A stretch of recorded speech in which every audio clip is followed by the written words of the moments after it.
Welcome to Garage Gym Athlete Ask Me Anything. It's pretty simple. I'll be answering questions from the thousands of athletes that follow our daily programming. If you have a question or topic you want submitted, go to garagegymathlete.com/AMA. Let's get started.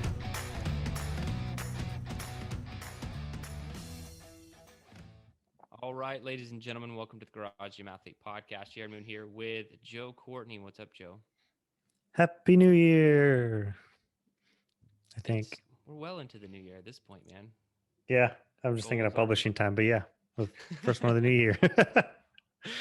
All right, so we're doing an Ask Me Anything. I already have it on the screen if you're watching YouTube. This one's from Steven, and Steven asked, why just count macros instead of calories as well?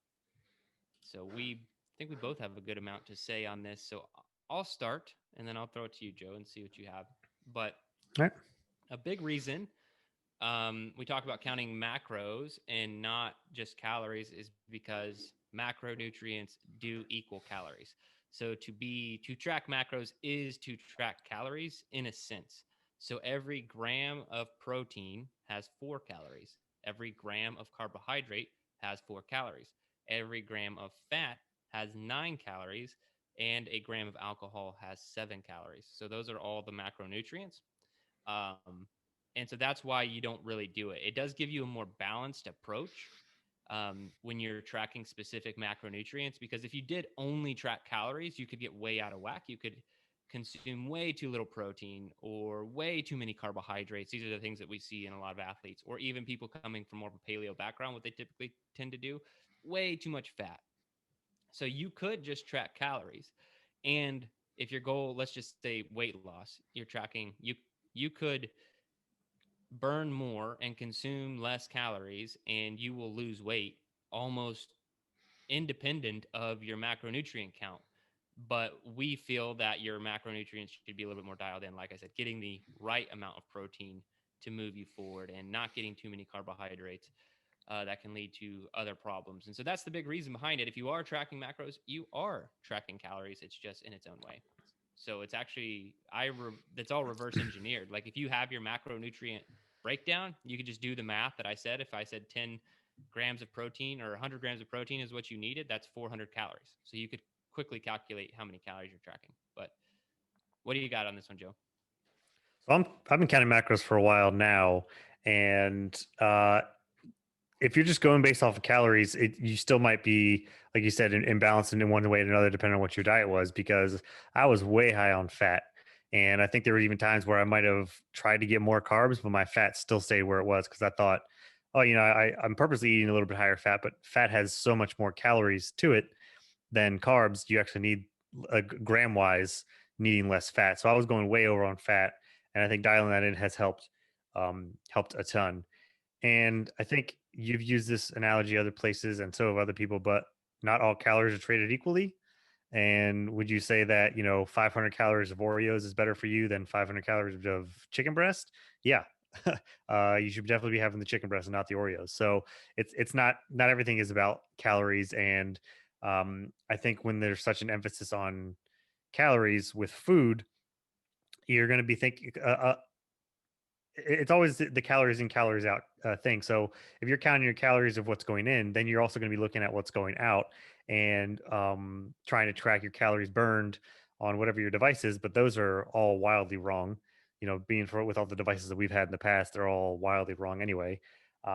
So just I think getting out of the calorie mindset is good, because that's only like at face value what you should be doing, or at face value what you need. But there's another layer behind it, and you said it before that you take your calories of what you need, but then divide up your macros from there. So it's much more important to look at the macro part of it, because then that also, if you want to go a layer from there, you can go to the micronutrients as well. And the micronutrients are going to be vastly different if you're just looking at calories versus quality of food to match some of the macros and such. Yeah, and if you look at the science, it's hard to.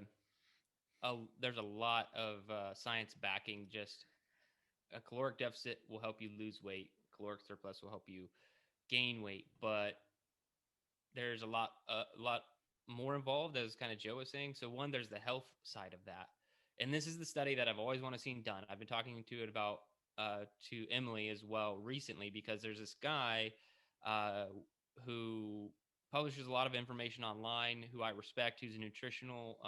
He's got his PhD in nutrition, and he's just so hardcore. And the only thing that matters is calories, and that's because a lot of the science says that it's true. But when you get outside to actual what you want your body composition to be like, and then also your health, I think things change quite dramatically, because as you stated, calories versus chicken breast, right? Very different in amounts, different in quality. And I think sometimes when people lose weight, they have this, like, say I was 250 pounds and I wanted to be 180 pounds, you know, and all I did was significant caloric deficit. I didn't pay attention to macros, and I got to 180. I might be at 180, but I might hate my body. You know what I mean? Like, I might be like, I was like, wow, I thought there'd be more muscle involved at 180, and, like, all these things. Like, and I see this happen to people because they weren't paying attention to the right macronutrients. They were, you know, they're having 30 grams of protein per day. Like, it's very hard for your body to build lean tissue when you're not consuming enough protein. And that's why we normally focus on that macronutrient enough, because people are going to get carbs or fat one way or the other. I'm the same way with Joe. If I'm not paying attention, I could eat a lot of fat. I mean, just a ton of fat, to thousands of calories in a day, if I didn't regulate myself, because I like nuts and nut butters, and it's really easy to go heavy on that stuff. So body composition is a big factor, because if you just want to lose weight, I'm sure you want to look a certain way too, and you're going to need protein to be able to do that. And then the health side of it, you could be in a caloric deficit or just eat a certain amount of calories, but then you could end up with digestive problems or ruining your gut health. There's a lot of other things involved with nutrition, and it's a very complicated subject. But to answer your question in short, if you are counting macros, you are counting calories. It's just kind of a more precise way to do it. Yeah, I think it's to me at least a mentality shift. So when people talk about counting calories, it almost comes off as like a negative connotation of like, oh, you're limiting yourself to a certain amount of calories. I think Weight Watchers and some of those are based on like limiting your calories and just de- lowering your calories. Versus when I think about counting macros, it's more of, oh, I need to get this much tonight. I need to get up to that today versus I need to restrict myself of this. So I think it's a complete mind shift too, as well, when you're thinking of macros versus calories. When you've seen it, it forces you to eat different things, right? Because you get to the Hmm. end of your day or close to the end of your day, and you have certain macronutrients left. It's going to force you to make, I'm not going to say they're good decisions, but they're better decisions at the end of your day, because you might only be able to consume protein. Maybe that's all you have left, or fat. And if I just had, yeah, you're right. I don't see that happening with calories. I never see somebody, I'm like, I got 500 calories left today. What am I going to eat? But if you did, you would just eat whatever the hell you wanted, right? It wouldn't Hmm. be, maybe it wouldn't be that protein that you actually needed or something else. So there are a lot of cons to only tracking calories. But to walk someone through the quick process of how I would calculate, or how I do calculate, a macronutrient plan for myself or others, you start by finding out your activity level, and how many calories we estimate that you burn in a day. And then after we have your total calories, say it's 3,000, because that's close to where I'm at.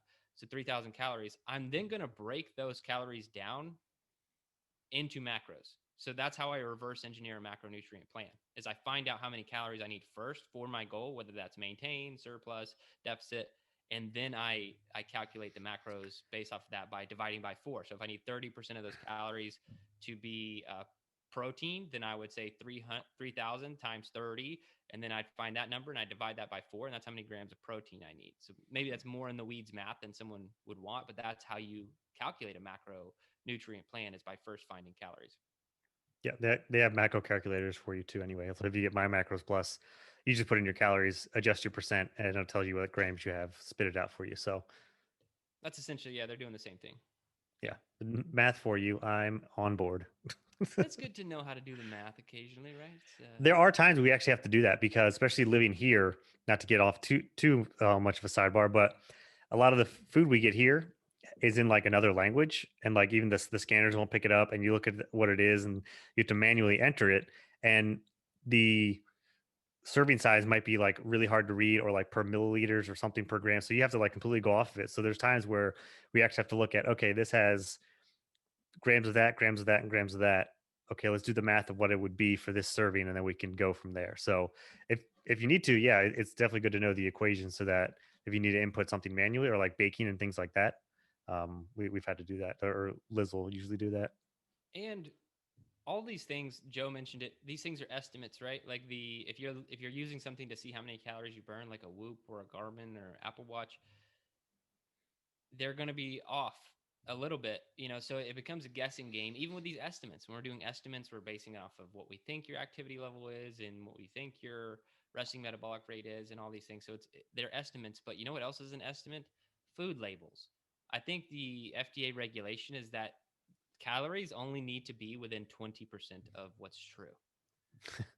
That's a huge, Yeah. huge, very liberal margin there. So just think about that for a second. So if you feel like you're not losing weight, there are so many factors that you need to look at. Like okay, maybe your calories are right, maybe the foods you're eating are wrong, and you really need to look at those things because, being 20% off on almond butter is quite a lot of calories added that you didn't know that you were adding.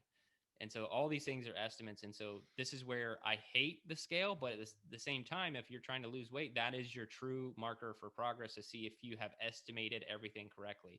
So you estimated how many calories you burn, you estimated your macronutrient count, and you are doing estimates and measuring food, and you'll see, but did you lose 2 pounds this week?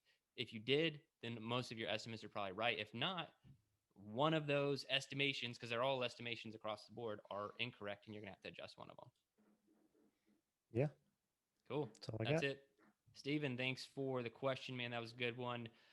And I think a lot of people could benefit from that. So if you guys do have a question like Steven did, or anything related or not related, go to garagegymathlete.com/AMA. And if you're on YouTube, you can actually click the link in the description and ask us a question, and we will get it answered. And again, if you are on YouTube, go ahead and subscribe to the channel. Always a lot of different content coming out. Give us a thumbs up, positive comment. We would really appreciate it. And for all, which is the vast majority of our podcast listeners, thank you guys so much for listening and subscribing. Make sure you are subscribed. If you caught this podcast randomly somehow, go ahead and subscribe. We have a lot of great information that we're always publishing. 5-star review, positive comment on your favorite podcast player also really helps the show out. But that's it for this one, guys. Thanks for watching or listening.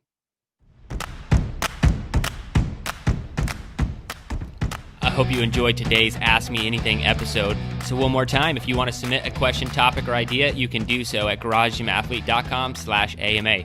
And hey, while you're there, if you haven't already, sign up for Garage Gym Athlete membership. We are the best community and programming on the internet. I dare you to try and prove me wrong.